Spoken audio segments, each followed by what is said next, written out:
Camtasia Studio derslerimizin üçüncüsünden herkese merhabalar. Bu bölümde sizlere zoom efektinden ve audio kısmından bahsetmeye çalışacağım. İlk olarak zoom kısmından başlayalım. Öncelikle kütüphanemize dosyalarımızı bu şekilde atalım ve kullanmak istediğimiz görselleri buraya yükleyelim ve boyutlarını bu şekilde ayarlayalım.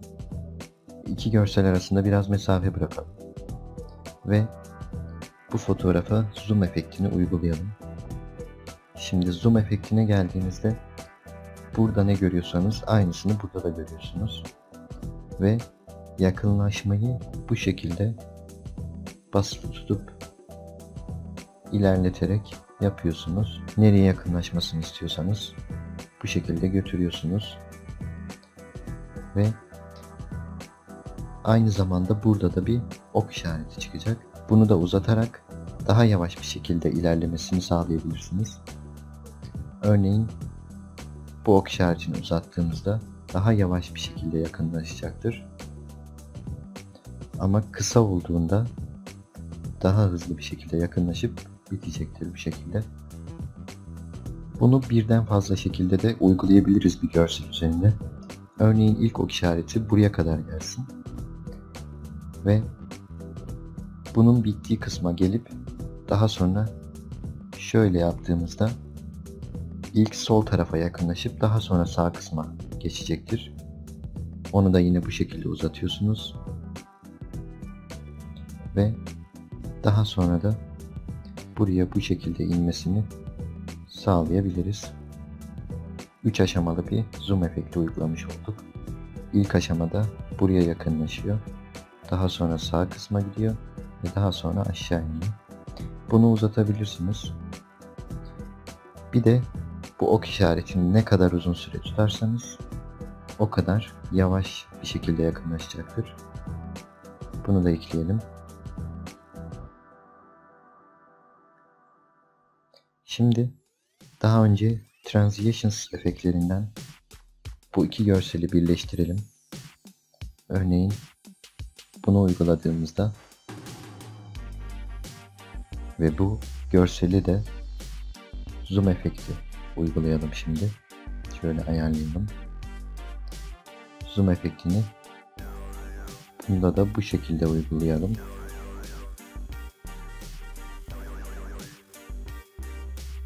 Bunu da ayarlayalım. Şimdi baştan aldığımızda bu şekilde sola yaklaşacak.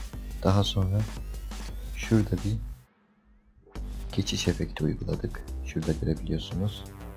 Daha sonra buna geçecektir. Bunu videolarınızda kullanıp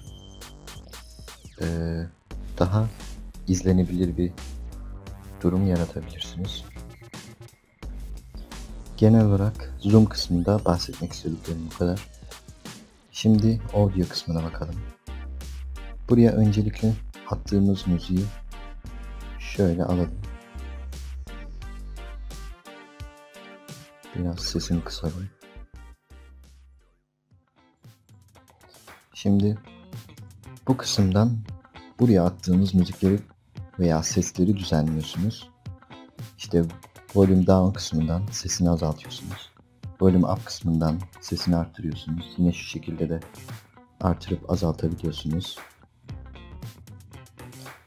Şimdi fade in yazan kısımdan böyle artarak bir giriş yapmasını sağlıyorsunuz sesin. Şu şekilde.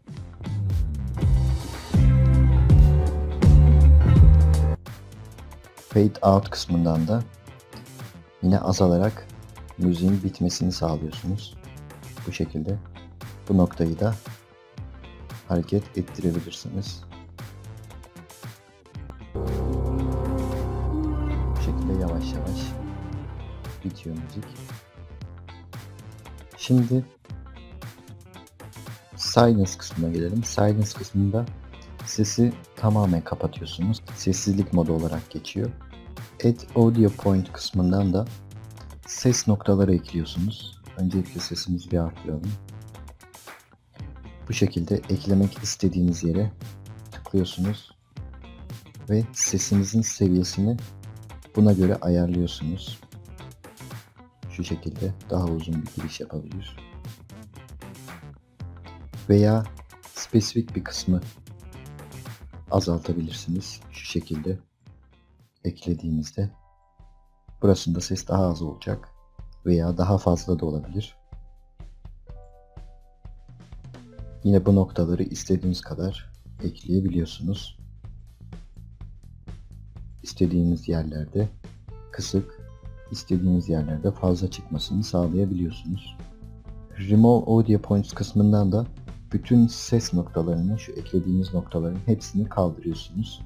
Veya tek tek silmek için de o noktaya tıklayıp klavyenizin delete tuşundan silebiliyorsunuz böyle tek tek. Veya hepsini silmek için de buradan kaldırıyorsunuz. Burada son olarak bahsetmek istediğim bu kısım var. Buradan da seçtiğiniz ses dosyasının ses seviyeleri üzerinde düzenlemeler yapıyorsunuz. Bunu işaretlediğiniz zaman sesiniz düz bir seviyede ilerleyecektir. Böyle dalgalanmalar olmayacaktır. Şu şekilde dümdüz bir ses seviyesine erişti. Bu kısımda da Enable Noise Removal var. Burası da arka plandaki gürültüleri kaldırıyor. Yani ön plandaki sesi sabit tutuyor. Arka plandaki gürültüleri azaltıyor.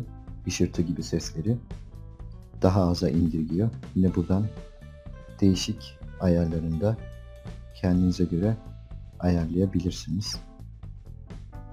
Bu şekilde. Ben ses için farklı bir program kullanıyorum. İsmi Audacity. Sizlere de onu tavsiye edebilirim. Genel olarak audio kısmında bahsetmek istediklerim de bu kadar. Bu videoda Zoom kısmından bahsettik. Zoom panelini anlatmaya çalıştık. Ve özelliklerini uygulayarak göstermeye çalıştım. Ve yine audio kısmındaki özellikleri, araçları birlikte öğrendik. Bir sonraki videoda yine buradaki araçları kullanmaya devam edeceğiz. Ve bunları size anlatmaya devam edeceğim. Şimdilik bu video bu kadar. Yeni bir videoda farklı özelliklerle yeniden görüşmek üzere. Kendinize iyi bakın.